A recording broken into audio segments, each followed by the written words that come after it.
Good afternoon. Our next speaker, Major George A. Filer, has spent 20 years in the United States Air Force working as an intelligence officer, and he has accumulated more than 5,000 hours of flight time before his retirement. He graduated from Squadron Officers School and the Industrial College of the Armed Forces. He was awarded the Bronze Star for his service in Vietnam.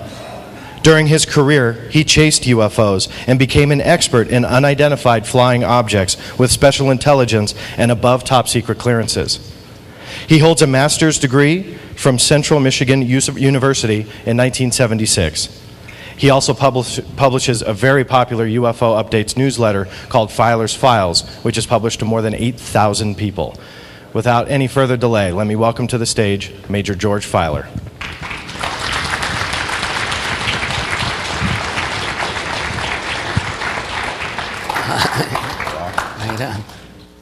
Well, thanks for coming.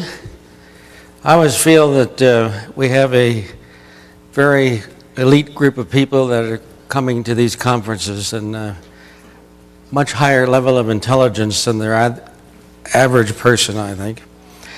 I put out Filer's Files, and it's free.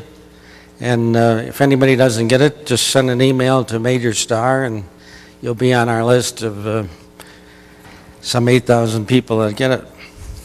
And most people claim that they like it, so. I'm going way back to when I was just 5 years old in 1940, and I lived in this apartment building here up on the second floor. And I used to look out the window all the time, out across the area, and lo and behold, I got to see UFOs. I'm not sure my parents believed that I saw UFOs, but I saw them regularly. Actually, what I would see would be all these birds, and these birds would congregate together, and thousands of them, and they would land in this field here. I don't know if you can see this park. And right about this area they would land, and this is my home here, look across into the field and see it land. And when it landed, the starlings would go down and they would make this craft. And I saw this many times, and I was in kindergarten, and I would go and, you know, they have tell what you've seen, and I would tell them about seeing the spaceships, and all the kids really thought that was great. And they used to ask me to speak every day about my experiences and seeing what the the aliens were doing. After we moved away, I joined the Air Force and learned to fly. Flew T-33s, and along the way I met a German scientist, which is kind of strange in a way, but it happened that a good friend of mine happened to be German, and his father had come from Germany, and we took a trip to Florida together, and he met this scientist, and this scientist claimed that he had seen a UFO.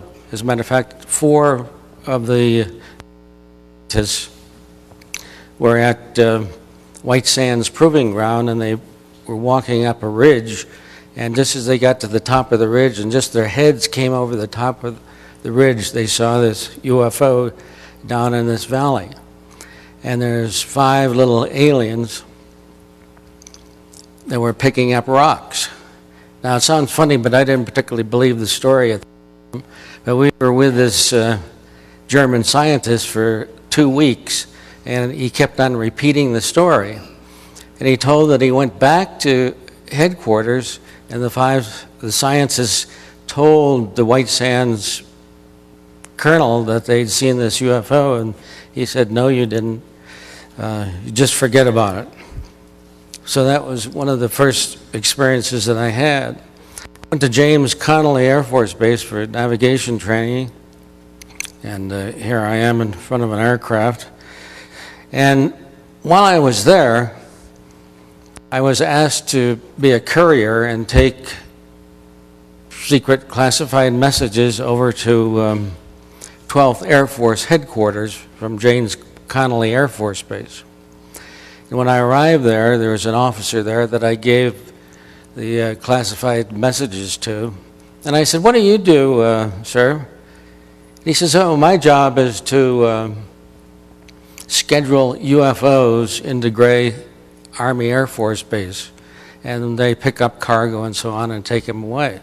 And I didn't think to ask him whether it was our UFOs or alien UFOs, but very early I heard that there was UFOs in the Air Force.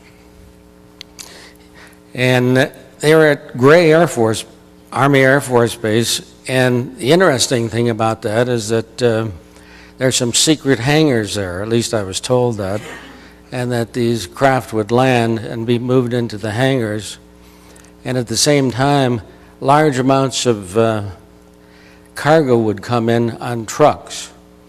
And the strange thing is that these trucks would come on and they would not come out of the base. People would see, hundreds of trucks go on the base and nothing come out. I'm not sure what that meant, but it was kind of strange. James Connolly allegedly had discs flying out of it. That was the word that we were told. I did not see any discs. This happens to be Michael Schratt's pictures of discs that were at James Connolly and other bases. When I graduated from flight, transferred to Athens, Greece. And here we're going into Athens and seeing the Acropolis and the Parthenon. And the fellow that was in the office next to me was a pilot who had come from Korea, and he flew B-25s over Korea, and he said he was flying there one day on a bombing mission, and flying off his right wing is a UFO. And this UFO stayed with him for an extended period of time and started doing loops around the aircraft. And then it flew off in high speed. Now, again, I didn't see that, but I believe what these people are telling me because it's first-hand accounts. Then I was transferred to London, England, and there I flew tanker aircraft. My mouth is dry.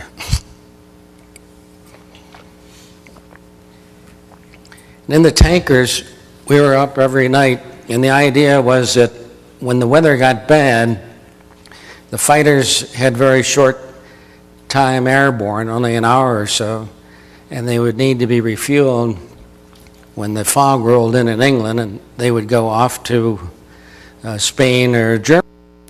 Well, we were up there with 16 hours of fuel, and we were told that they had had bad occurrences when the RAF fighters went after the UFOs, and that some of them didn't come back, and they asked us if we would chase the UFOs instead.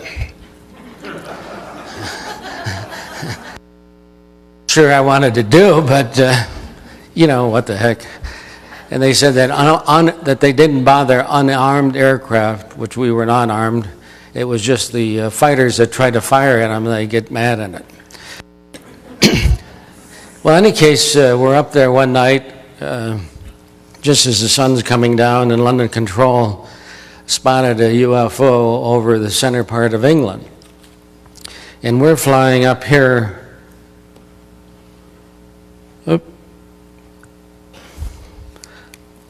over the North Sea, and the UFO is down here near Stonehenge in the center of England. So we're at some 33,000 feet, and the UFO is at about 1,000 feet. So we had to move from the North Sea down to where they were, which would take 20 minutes or so.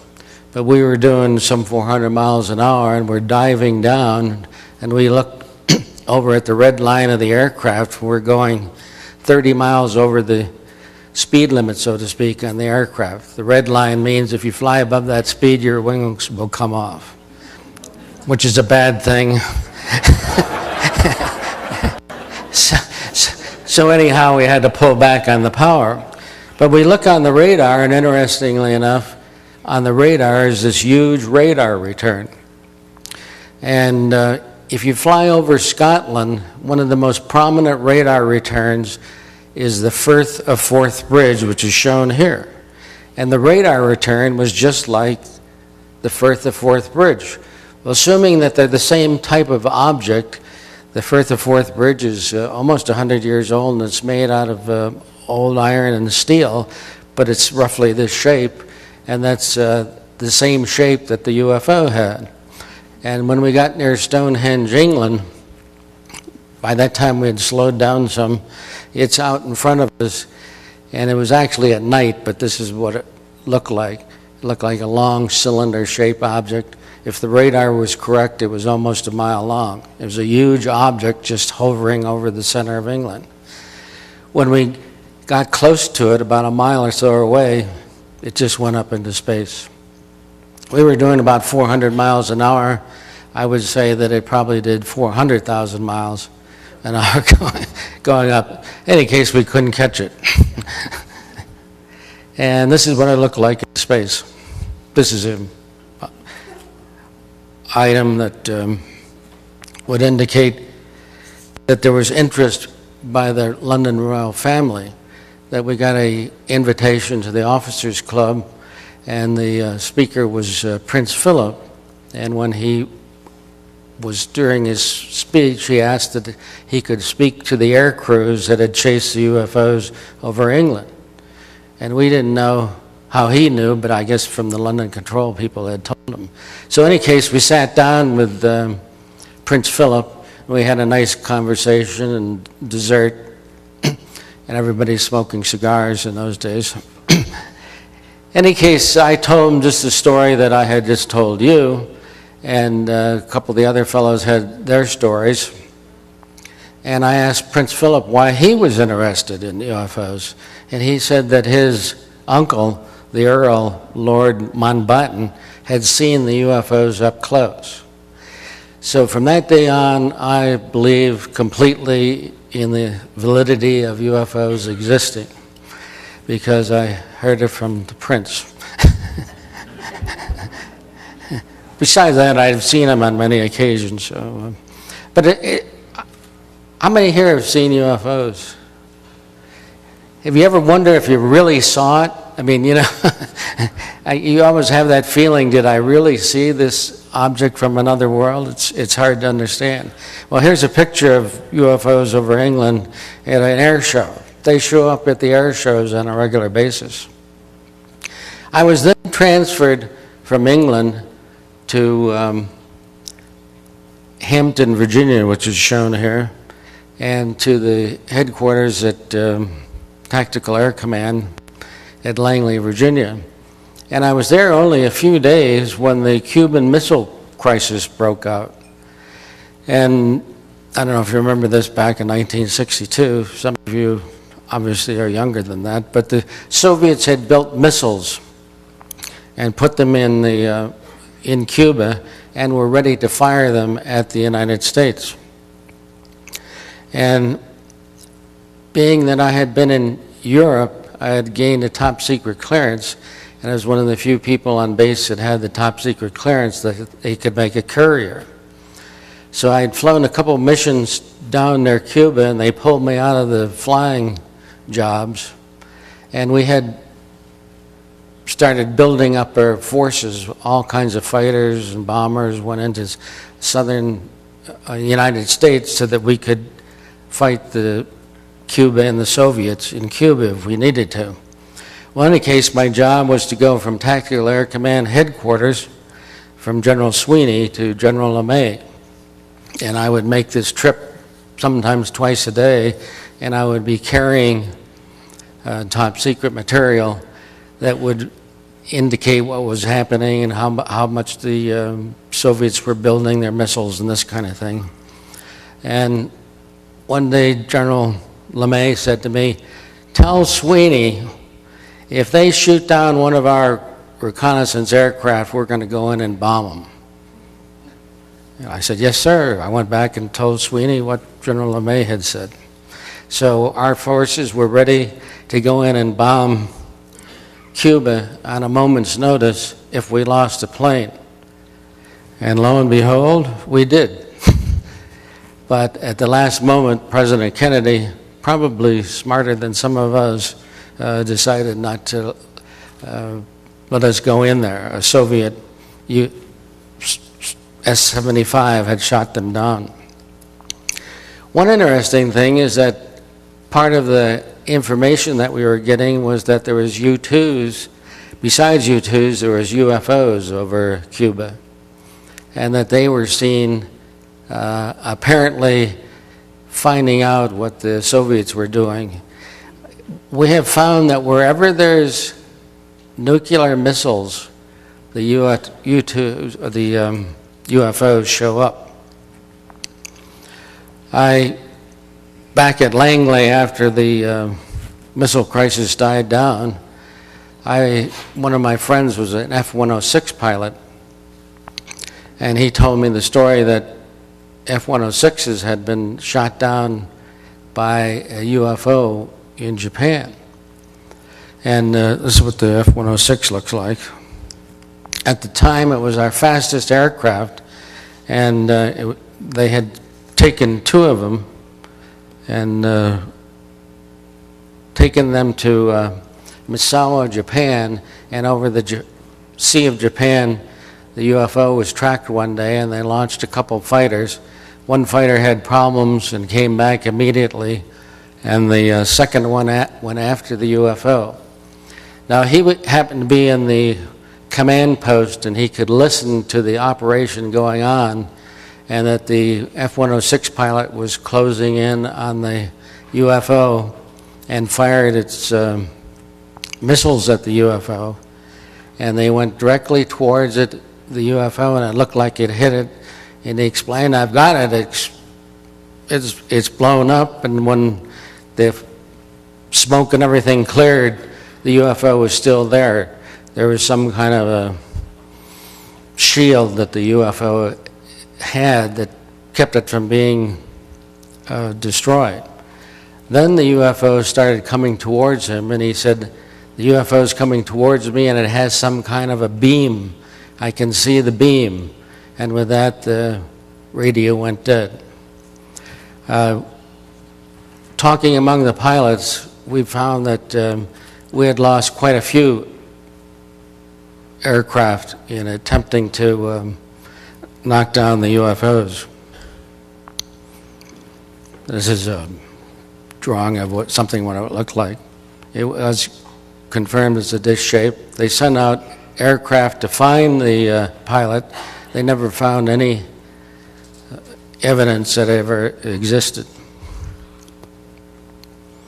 And it had been obviously blown up or absorbed by the UFO.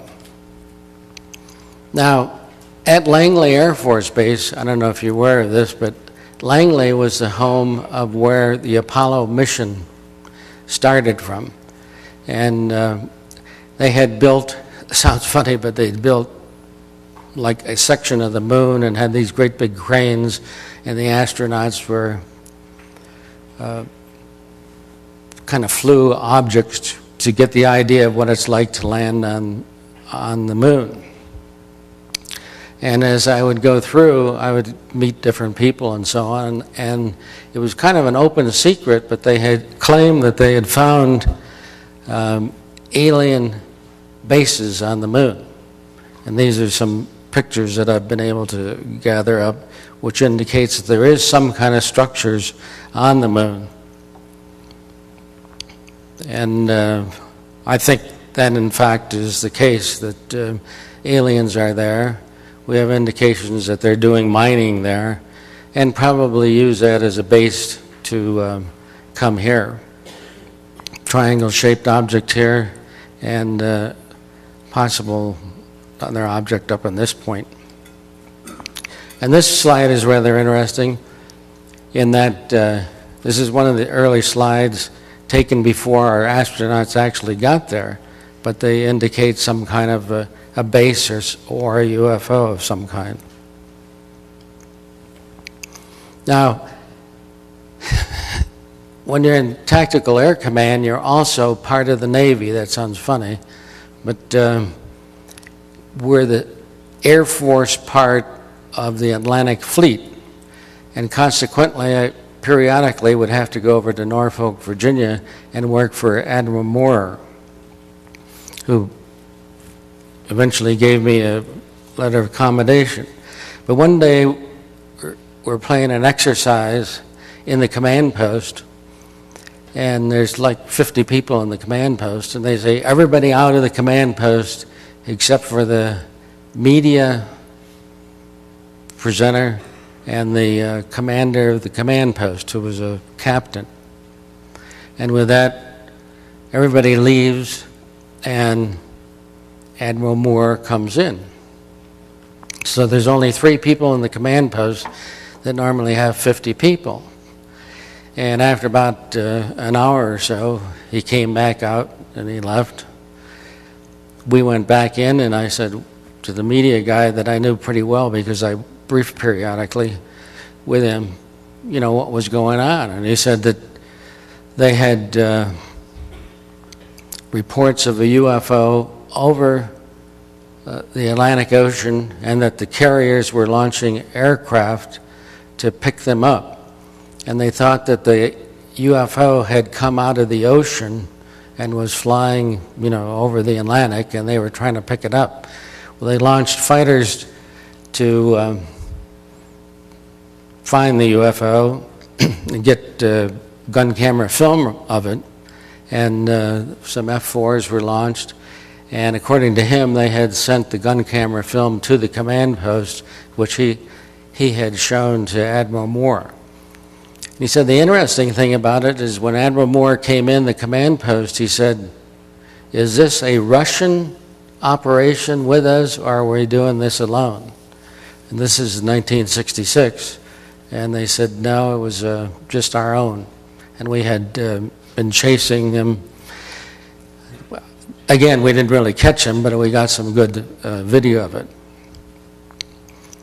In 1968, I was sent to Vietnam, and again, my job was a briefer there in intelligence at 7th Air Force headquarters.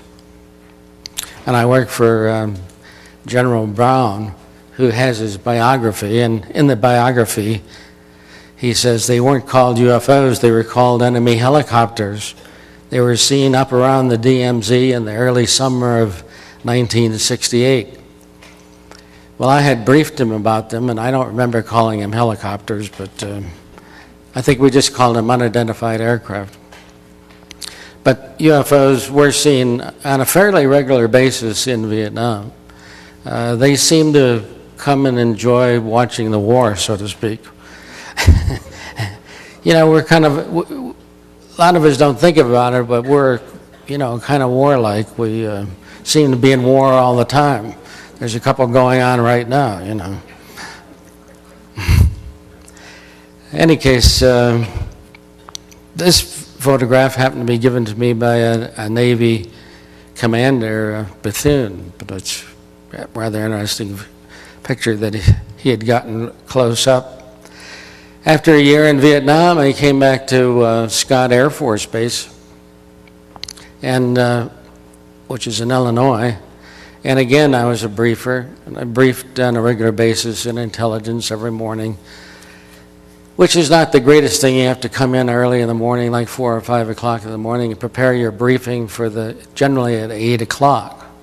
And you go in the command post, and they have 4 or 5 slides. We only have 2 here, but there you have 5, and they like you to keep the screens filled with slides.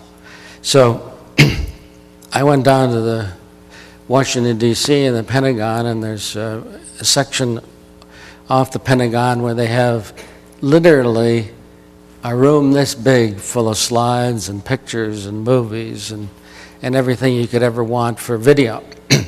Well, in any case, I went in there and I got about 1,000 slides, and many of these are, secret and top secret slides, of Soviet aircraft. There's SAM missiles and things that they don't let the public see.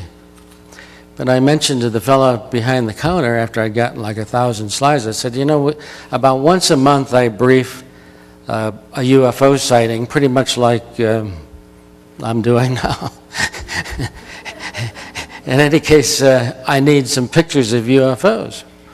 The fellow says, we got a whole vault full of UFO pictures and gun camera film, but you can't have them. I said, what do you mean? I'm the general's briefer. General Canton sent me to get slides and so on, and you just gave me 1,000 slides, many of which were top secret and stuff. He said, you can't have any. He said, they're in a vault. The vault is guarded, and you need written authorization from a 4-star general, unified commander with a need to know to get those pictures of UFOs. This is the highest classified data in the Air Force. Now, one interesting thing is no one ever said UFOs didn't exist. No one ever said that, they weren't there. This is myself and my wife just to prove that I was in the Air Force. Also the fact that I'm married to a very beautiful lady. And from Scott Air Force Base, I was sent to Thomas McGuire Air Force Base. And I don't know if you're aware of it, but one of the things that we're briefing about one morning was the 1976 UFO over Tehran, Iran. Most of you have heard about that, but the fact that it's been released, but at the time that I briefed it, I think it was a secret message coming in that these UFOs were, this one large UFO was there, and it was very intense, alternating lights, and that many, even hundreds of people could see it from Tehran. And the public calling the Iranian Air Force got them to launch some fighters, the F-4 fighters. And 2 fighters were launched, and a Lieutenant Perazzi was in one of them, and he was ahead of the other aircraft. And when he got closer to him, he said it looked something like this. It was blue lights on the outside, more or less a cylinder with red lights going around the side. This is his drawing, by the way, of what he saw the UFO looked like. And he was thinking in terms of getting closer in, possibly to fire on it, and in any case some kind of electromagnetic interference affect his aircraft. His instrumentation went out, and he turned back for the base. The second jet came in, and he could see that there was a smaller object being detached from the large UFO, and he got closer. And this is a depiction of what it looked like, which actually was made in a German movie. And this is what he thought it looked like. But some smaller UFOs, some 4 UFOs, came out of the large major UFO towards him. And he kind of got scared. In any case, he tried to launch his Sidewinder missiles, and the same thing happened to his instrumentation. The missiles wouldn't launch, and his communication went down. He couldn't communicate, and pretty much his instruments went down. All he had was enough to fly the aircraft. They did not disrupt his engines so he could continue flying, and he still had his controls. Now, this lieutenant name was Jafari, and recently he was at the National Press Club, and the lieutenant through the years got promoted to general. And he had his story, which is some of this is coming from. But I'm not sure that he knew this, but we were being told that the UFO was on satellite. At the same time, we were picking up the UFO over Tehran on satellite. And I don't know if you're aware of this, but we pick up about 50 fast walkers per month on our satellites, indicating that in round numbers 25 are entering our atmosphere and 25 are leaving our atmosphere. And these are being picked up on a regular basis. Now, McGuire is actually 3 bases in one, which is in the center of New Jersey. McGuire is on the western side, then Fort Dix, and then Lakehurst. And this area is rather interesting history to it. And this is the entrance to Fort Dix. At one time it was training for the Army. There's still some training going on there. But there's a lot of trucks and tanks and that kind of thing there. And here's the headquarters. Here we are at Lakehurst Naval Air Station. And Lakehurst is famous for the Hindenburg. I don't know if you remember the story. But the Hindenburg is moving into Lakehurst and apparently hit by lightning and destroyed in May of 1937. So things do happen at these bases. And back in 1960, we had these Bomark missiles. And these Bomark missiles were designed to knock down Soviet bombers that were coming in, and they were armed with nuclear warheads. One day, one caught on fire. The Bomark started burning, and it blew up and essentially blew up the whole site. But no nuclear weapons exploded. It was strictly the explosives on board the craft that actually are designed to set off the nuclear weapon, which went up. But this area is still pretty much off limits today. It's all fenced off, and they're still having trouble with radiation and so on there. Back at McGuire, the UFOs were starting to be picked up this one night on January 1978. And 11 UFOs were counted in the pattern, and they seemed to be all disc-shaped craft, and an alien was seen on the ground at Fort Dix. And military policeman came upon the alien and told him to stop. The alien wouldn't stop, and he fired his gun allegedly 5 times into the alien, who was mortally wounded but took off running towards the Air Force. In any case, the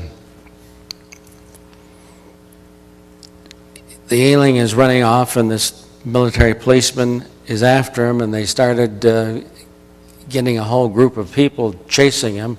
They had the military police on the Air Force side, they had the security police on the Army side, and the state police were all after the alien, so to speak, to find out what he was doing. This aerial view that I took gives you an idea where it was happening. But this is McGuire here. This is the end of the runway, and the alien was actually over here in this area.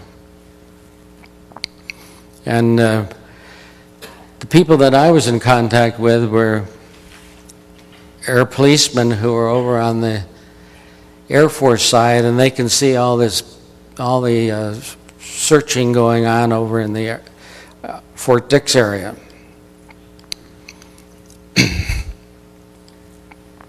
And the UFOs are in the pattern, and they seem to be angry about all of this.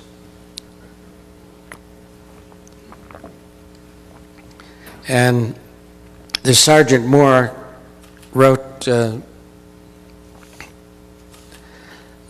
told that he had found the UFO on the end of the runway. He had announced this to the sergeant at the desk, and later on he made this drawing of what he saw on the ground there.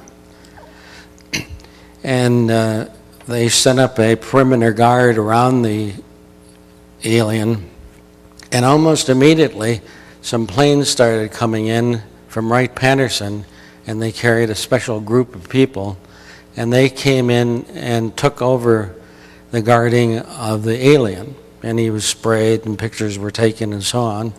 And very quickly the plane was loaded and taken off for Wright-Patterson. Well, about this time in the morning I came on the base and through the National Guard area, and they had a big check at the gate. Normally they wave you right through, but this day they checked all your credentials. They said there was an alert going on, and as I drove on base I could see the red lights out on the end of the runway. And my job was at this 21st Air Force headquarters, where again we had a command post. That was kind of the system in those days, and every morning there'd be briefings for the generals. I went in the command post, and when I walked in, they said an alien had been shot and was on the end of the runway, and that a plane had come in, a C-141, which I flew, was coming in from Wright-Patterson to pick up the alien. And the strange thing was all happening within a matter of hours or almost minutes. It's like the people at Wright-Patterson knew what was happening and had launched planes almost immediately. In any case, this group came in, picked up the alien, and were taking it back there. And my job was to confirm the story, which I called military police, and they confirmed that this was going on. Talked to the radar people. Yes, there's UFOs in the air, and talked to the tower people. Said yes, they could see things, that something was going on, and aircraft in the air were seeing things. This gives you an idea what the base and where the, having trouble here. The alien was shot in this area here where there's a lot of vehicles, and ran across to the end of the runway and was found about this point. Now the interesting thing is that there's this open area here which is all cement, and we'll talk about that in a minute. Again, with more UFOs, and my job was to brief General Sadler that morning. And just before I went on to brief the story about the alien being there, they said, don't brief it, we want to, so many words, keep it quiet. Again, the pilots were seeing UFOs and in the pattern. And that morning, after my regular briefing, I went over to the photo lab, and the photo lab indicated that they had taken pictures of something very strange, and they actually handed me the envelope. And I went to open it, and they said, no, he can't see that. So I never actually opened the envelope to see, which I assumed was aliens. Interestingly enough, it started snowing, and by the next morning we had this huge pile of snow. And I've never seen this before, but we had a military policeman guarding the snow. Now, part of the story that I never could confirm is that the craft crashed, or part of a craft was thrown out, like a escape pod, and that the alien was in the escape pod. Again, I can't confirm it, but all the security police that had been out guarding the alien were flown to Wright-Patterson. And on the way, they were threatened that if they ever told the story, they might be thrown out of the aircraft. Now, later on, Leonard Stringfield got the story, and I found out about it, from my standpoint, and I started investigating and went to the security police offices and asked for any files that they had, any indication that there was aliens and all of that, and they knew nothing about it. Whether they did or not, they wouldn't admit to it. I talked to some security policemen, and one indicated that he had seen the aircraft and the UFOs in the air, but he didn't know anything about the UFO itself. And this is the area where the alien was allegedly shot.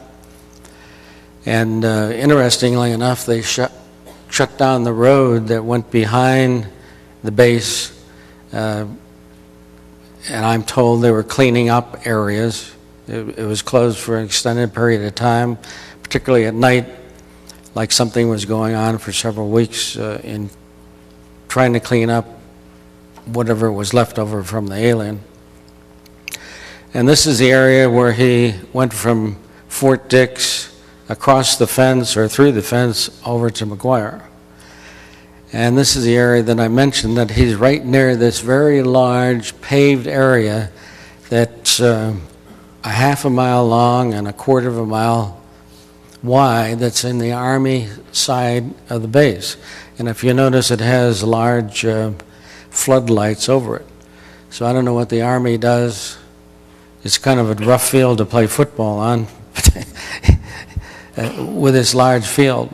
And if you see it here right in the center of the screen, and it's kind of hidden through the woods to get there. Now here's where the vehicles were, and there's a road that's hidden by the trees, and over here this very large landing area. Here's the runway where the body was found, and C-141 taken from that landing area. And this is the spot where the alien was on the base. Now, I talked to a lot of colonels and generals, and nobody seemed to know anything about it.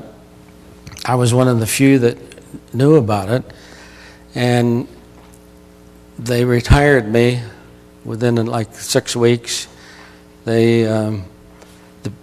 The security policemen were all transferred, and the wing commander was transferred, and it seemed like anybody who knew anything about it was transferred or retired immediately. This is a gentleman. I was very upset by the fact that I couldn't find out anything about the alien, and I stopped in this antique shop, and I was telling him that I was concerned that I just talked to this general today, and he hadn't indicated any knowledge of it. And he says, well, I know all about UFOs. What do you need to know? He says, I was in OSI, and I was at Wright-Patterson Air Force Base. And one night at about 2 o'clock in the morning, I got a call from a friend of mine, and he says, come over to Hangar 18. I've got something to show you. And he says, it's in the middle of the night. My wife's asleep. He says, this is worthwhile, believe me. In any case, he goes over there. He meets his friend who lets him in this hangar. And he's shown an alien body. Now, this alien body is from the movie Hangar 18. It's not the real alien. I'm sorry I couldn't get the picture.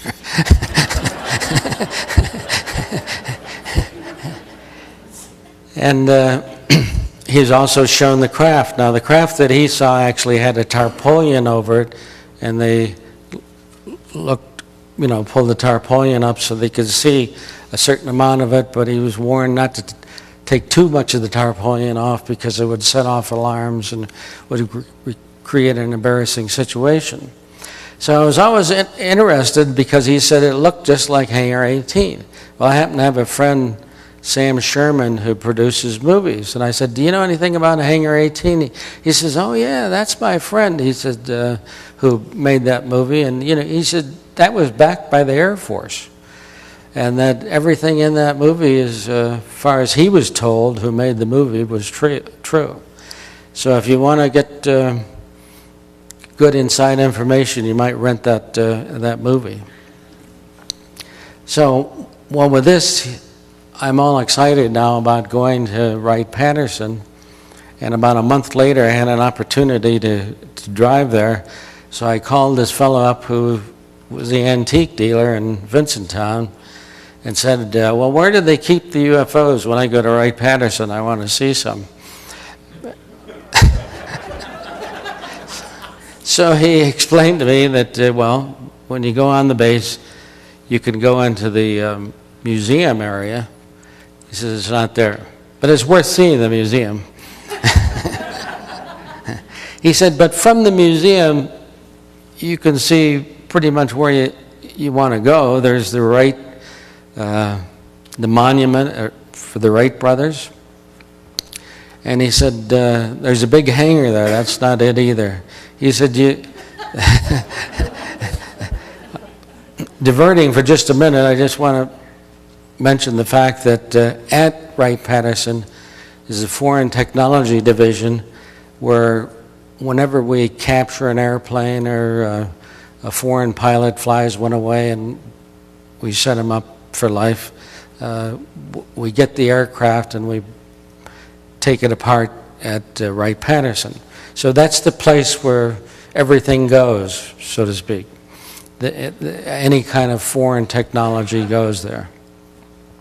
In any case, you go up Wright Boulevard, up the road there, and he said, as you go up the road, you'll find this great big propeller testing stadium. And he says, well, they tested the UFOs in there, and as well as helicopters and blades and everything else, but that was a testing point. And if you can imagine, just to the left of that, a few hundred feet, is this building 18F. Everybody's heard of a hangar 18, but it's really 18F. And this isn't even a hangar. Now, the interesting thing about this building, it was built in something like a month. Now, I've never heard of anything in the government being built in a month. But that's what they told me. This building is the fastest built building ever made, supposedly. Any case, if you go to the back of this building, it looks like this. And this is my wife's car here sitting in front of it, which is about 20 feet long. So this opening is roughly 50 feet in diameter, so that a nice-sized UFO could fit right in there. Any case, I managed to get the key and go inside, and this is what it looked like. Unfortunately, I couldn't find a UFO in there. It had been moved, but I was told that this is roughly what it looked like when I was there. In any case, the story is that I started checking around the base and talking to different people, and it's surprising, well, being that I'm military, ex-military, and interested in the subject, people will pretty much talk to you. Now, this aircraft here is a laser aircraft. It's one of the first aircraft, and our lasers are much better than most people realize. They apparently can even shoot down aircraft. And I don't know if you notice behind here, there's a runway, and this runway goes up a hill.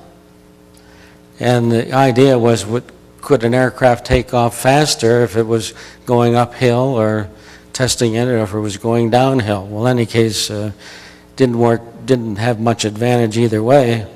So they built a hangar in the end of this runway. And from what I told is that's where they keep the UFOs. So if you can get in that hangar, in that runway, you'll find UFOs. And that's pretty much all I learned while I was on active duty. I've been trying to keep up with the subject ever since, and I'm convinced that UFOs exist. Some of them are ours. Most of them are alien. And they're here and they're visiting us. They haven't destroyed us yet, so I guess they can be considered fairly friendly. Some of the abductees don't think so, but I do feel that it's important that that they exist, and that at least a few people in the Air Force believe that. And later, if you want, you can get a copy of a DVD of my book. And of 13 years of files put out on a weekly basis, which started out, interestingly enough, Well, I had become the Eastern Regional Director of MUFON, and I felt that the field investigators needed some information of what was going on in the field, like the intelligence information that I used to brief in the Air Force. In any case, a friend of mine owned a museum, Steve Snyder, and he said, UFOs are a bunch of bunk, there's nothing to that. Here's General Searock, he runs the museum, he thinks they're a bunch of bunk. And 99.9% of the people in the Air Force know nothing about this. And in the other services as well. And I think you'll find that UFOs do exist, and I don't know when we'll ever find out about it, but it will be sometime in the future. That Steve Snyder said UFOs don't exist. I said, well, let me write you a weekly summary of what's going on in the field, and I'll send it out to field investigators at the same time, and see what you think. So I go to the museum meeting about a year later, and he's built a UFO that flies. And we're inside the museum pretty much like this building here, and it's flying around. It's just a model. But the point is that the average person has no idea about the information that's available about UFOs. That they're not stupid or anything, they just don't have access to the information. So I encourage you to buy the MUFON journal and send it to them, or if you don't have an extra $45, you can have them send my filer's files, which are free.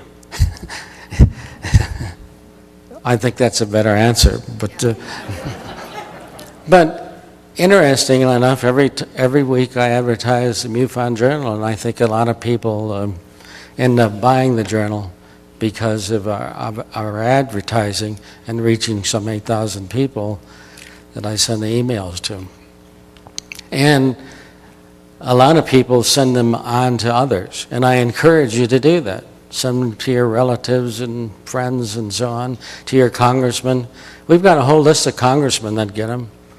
I've got over 1,000 military that get them, and I know that they get upset if they don't get them. They call me up and said, I didn't get it today, send it to me. Well, that pretty well sums it up. UFOs are here, they're coming, they're going to be here in the future, and I think they're becoming part of us. And right today, we have at least one alien in the group out here in this. Seriously, I'm talking to abductees, and some of the abductees now are teaching the hybrids how to simulate into our society. And if you see somebody strange and you get a feeling that, gee, that guy might be an alien, there's a good chance that he is. And when you think about it, we've got all these other illegal aliens here. I mean, we might as well have, we might have a few that are from other planets. You never know. Well, that's about all I have. Does anybody have any questions for me?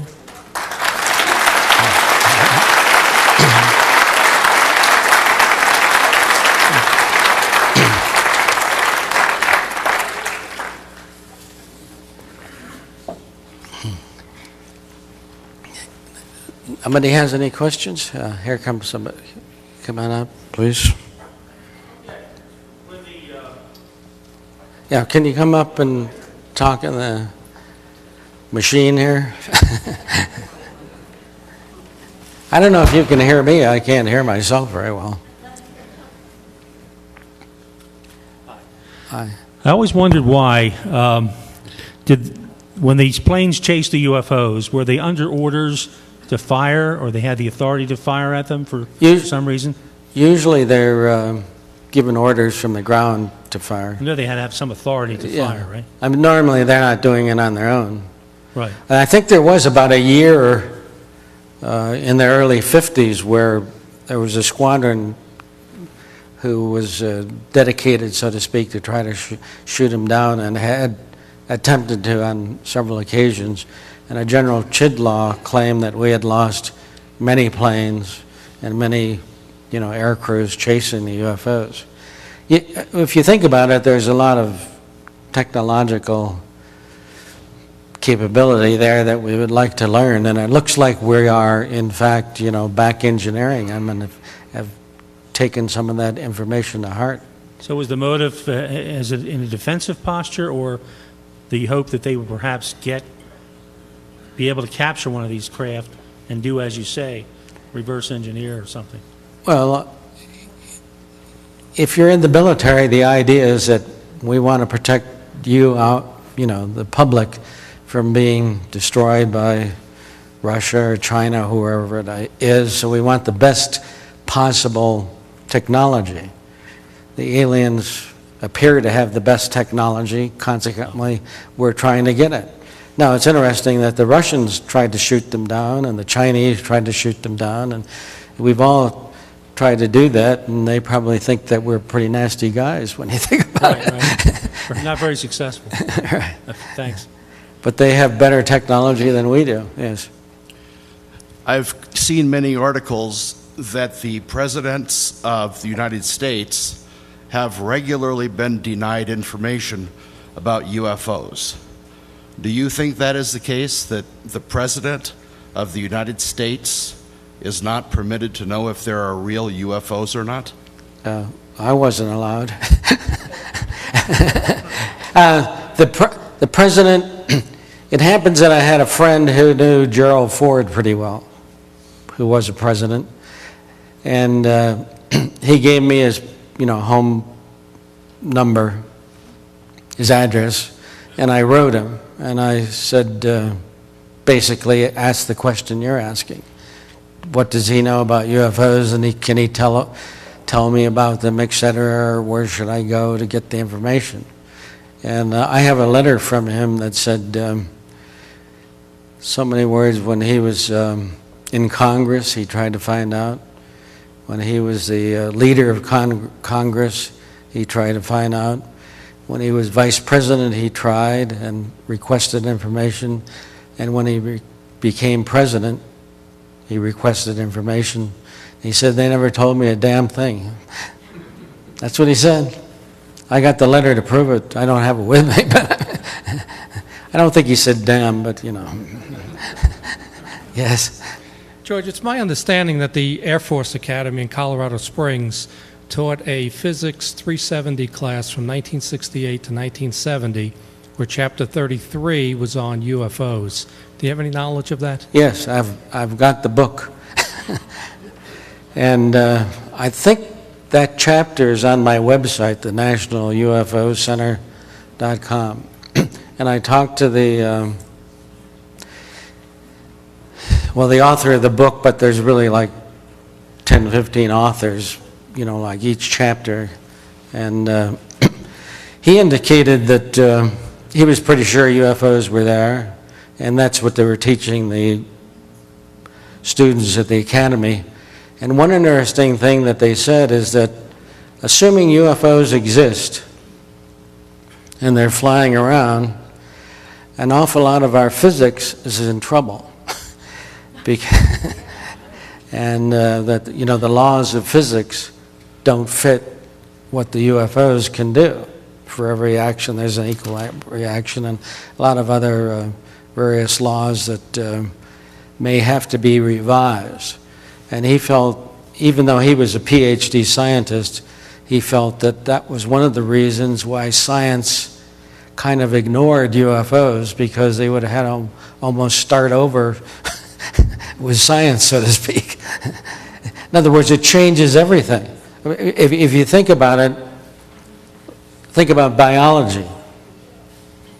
I happen to believe that God formed us in the beginning, but biologists don't believe that. They feel that, there was this primordial soup, and it changed, and we gradually became more and more sophisticated, and through all years, and so on and so forth. And the fact is that biology, I think, if aliens exist, is going to have to be changed a lot. I'll give you an interesting bit of information. In Denmark, scientists are working with DNA, and they went back with the DNA. Since most of the people in Denmark have blue eyes and blonde, they went back about 6,000 to 8,000 years, and they said, uh-oh, it stopped. 6,000 to 8,000 years ago, there was no blondes on Earth. There was no blue-eyed people. And the green eyes are similar to that. So the question is, where did blondes and blue eyes come from? If you have blue eyes and you're blonde, you may be part alien. Now, this is something to think about in that the Bible says very clearly, the Nephilim came here in Genesis 6. It says something to the effect that, the Nephilim came here from space, and they found the ladies of the earth very beautiful, and they mated with them. And that's about the same time we got all these blondes, these. And we have, well, I married a blue-eyed, actually she has green eyes, but blonde, and I tell her that she's an alien, but she doesn't believe me. But she looks just like the blonde that I saw when I was 5 years old that was on that, out on that park there. So, I don't know. The aliens that I saw around those ships when I was a little kid were all blondes, the Nordics. And they were all very nice, so. Any other questions? Maybe you want to go eat. Thanks for coming. I enjoyed it.